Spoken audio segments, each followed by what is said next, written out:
My name is Mr. Wilke. We've been learning statistics. Today we're going to start a new chapter on probability. Probability is a lot of fun, I think. So, you might not know this about me because I haven't talked about it much, but I'm a bit of a gambler. Okay? I enjoy cards, I enjoy slots, I enjoy craps, roulette, any of that stuff. A lot of fun. Love to bet on things. Okay? So, and, you know, since I understand probability, I know what's a good bet, I know what's a bad bet. And I'm going to teach you all these things over the course of the next couple weeks. So let's start by learning some basics today. Just, I'm going to start out with what's called chance behavior. Now, we talked last chapter a little bit about statistical significance, which said it was like if the disparity was so large that it was likely to not be due to chance. Well, let's talk about what chance behavior is. Chance behavior is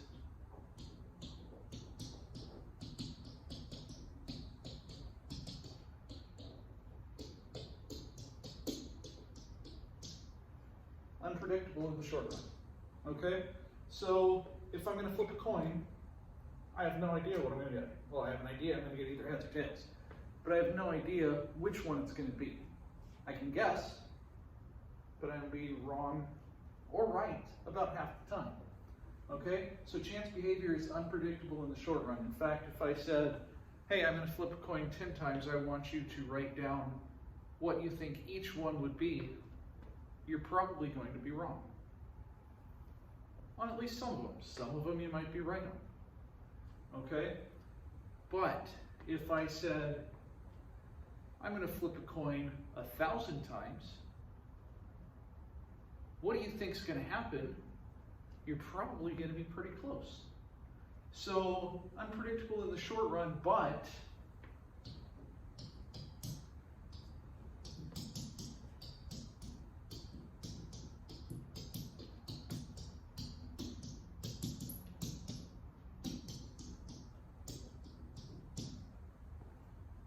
quite predictable in the long run. Okay, so if we looked at our random number chart, the table of random digits, we've got a 1 in 10 chance of predicting the next number. But we know that if we look at the entire page and count all of each number, it's going to be a pretty uniform distribution. So chance behavior in the short run, it's hard to predict what's next, but it's pretty easy to predict what's going to happen for the entire page because it's quite predictable in the long run. Okay, so let's talk about random.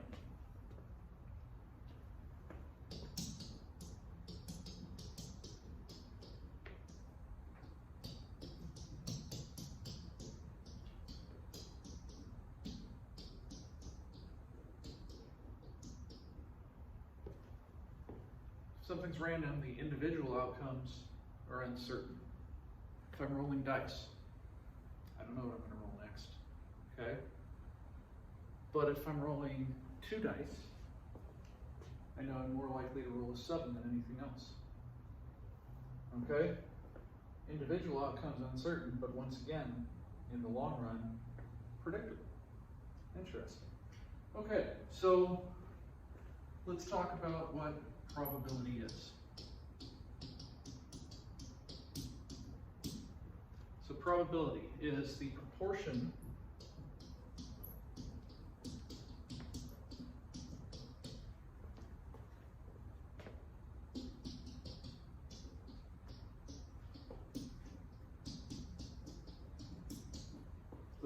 of times an event would occur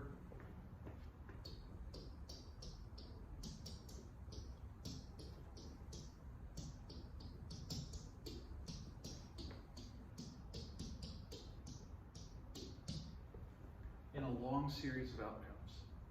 So we should know the basics of probability, right? We know the probability of a coin landing on heads is roughly 0.5, tails is roughly 0.5. We know that if we're rolling one 6-sided die, the probability of it being a 1 is 1 out of 6. The probability of it being a 2 is 1 out of 6. The probability of it being 3 is 1 out of 6. The probability of it being greater than 4 is 2 out of 6 or 1 out of 3. The probability of it being odd is 3 out of 6 or 1/2. Okay? It's the favorable over the total. We've done this before, I'm sure of it, to get to this class. Okay? But it's the proportion of times an event would occur in a long series of outcomes. Okay?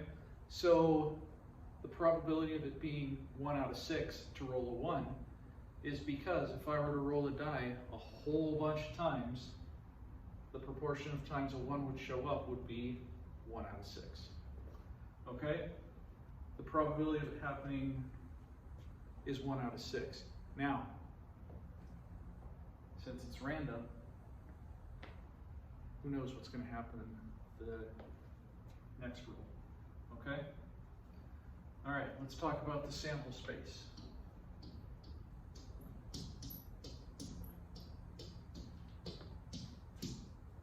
Which we abbreviate S. The sample space is the set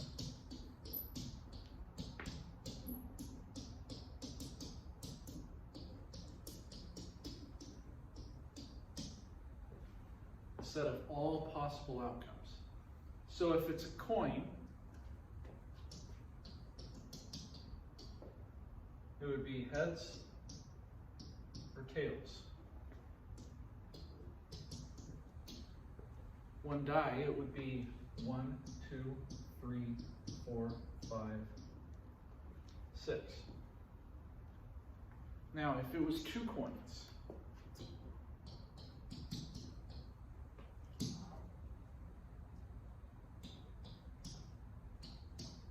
the first coin can be heads or tails. The second coin can also be heads or tails. So it's heads, heads, heads, tails, tails, heads, tails, tails. Okay? So the sample space would be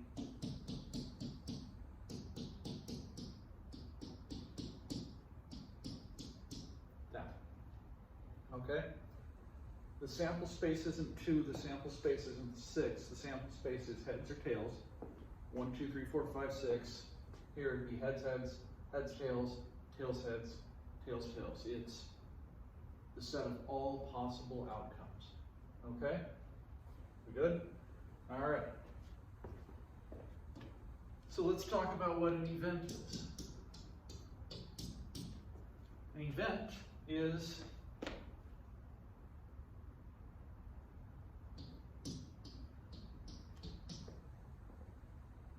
an outcome or outcomes. Okay? This is a subset of S, the sample space. So here's an event would be heads. The sample space is heads or tails. Okay? So there we go. An event here would be, here we've got 2 events, right? Heads and then heads, heads and then tails, tails and then heads, tails and then tails. Okay? So an event is an outcome or outcomes. Okay? So that could be one event. As we're flipping a coin twice, the outcomes. All right. Good? Any questions? We're all right so far? Okay, good. You ready to go gambling now? You gotta be 21. All right. Let's talk about some basic rules of probability.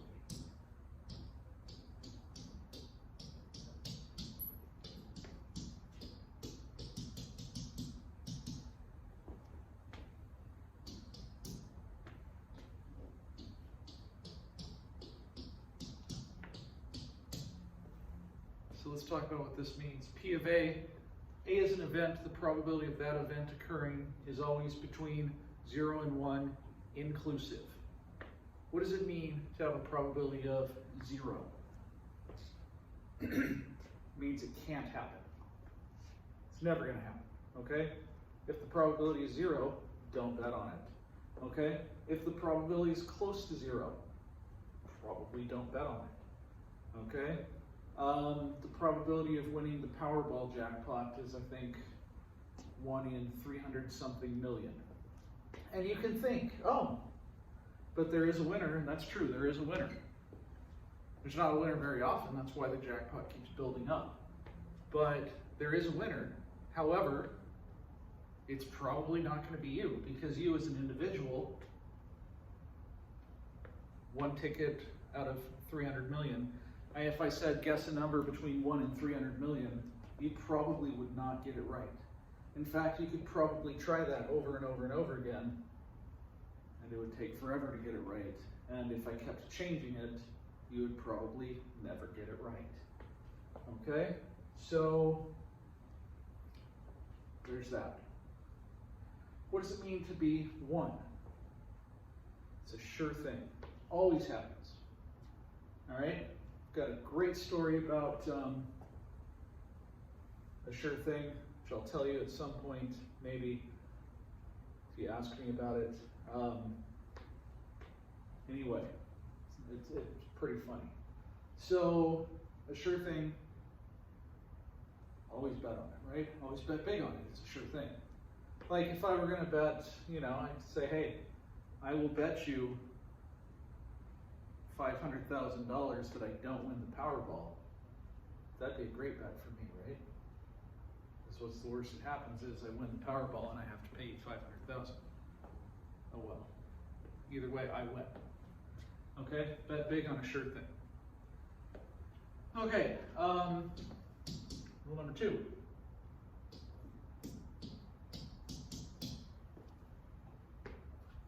The probability of the sample space is 1.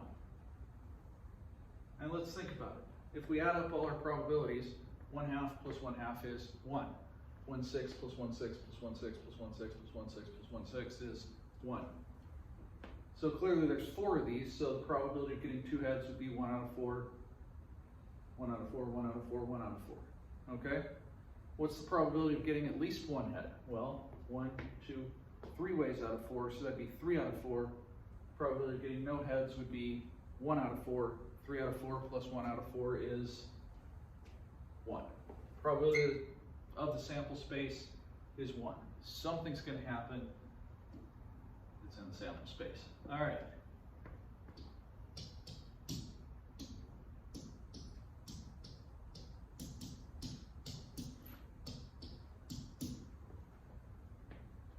What do you think this means?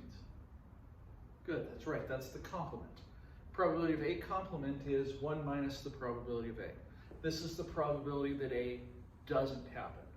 So if I want to know the probability of rolling a 1 would be 1 out of 6. The probability I don't roll a 1 would be 5 out of 6. The probability I win the lottery is 1 out of 300 million. The probability I don't win the lottery is 299,999,999 out of 300 million. Gee, which is more likely, okay? So, A complement is 1 minus the probability of A. So what's the probability of A plus A complement? 1, that's the sample space. Oh, okay, that all makes sense. Okay, good. Number 4,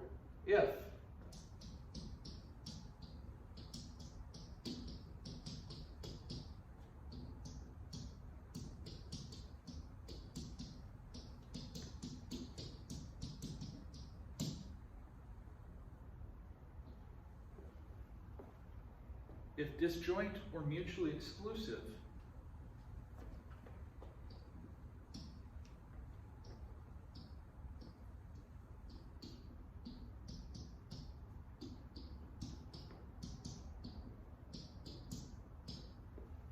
the probability of A or B is the probability of A plus the probability of B. What does that mean? Well, let's think about it. The sides of a die are mutually exclusive, right? What's the probability I roll a 2 or a 5? 1 out of 6, plus 1 out of 6 is 2 out of 6 or 1 out of 3. Okay? Does that make sense? Good. Okay. We understand what disjoint or mutually exclusive means. Disjoint or mutually exclusive means that they have no outcomes in common. So if I said, what's the probability I get a number less than 4 or an even number? Those are not mutually exclusive. Okay? Because less than 4 would be 1, 2, and 3. Even would be 2, 4, and 6. There's an overlap. So what do you think is going to happen with that overlap?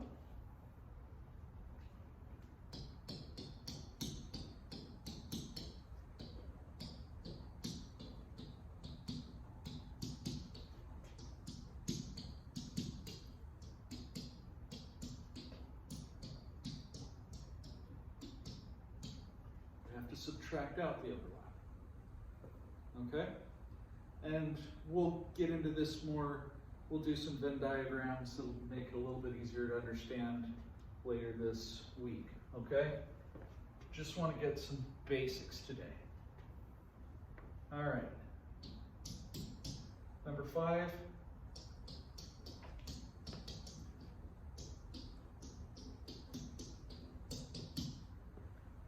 If they're independent,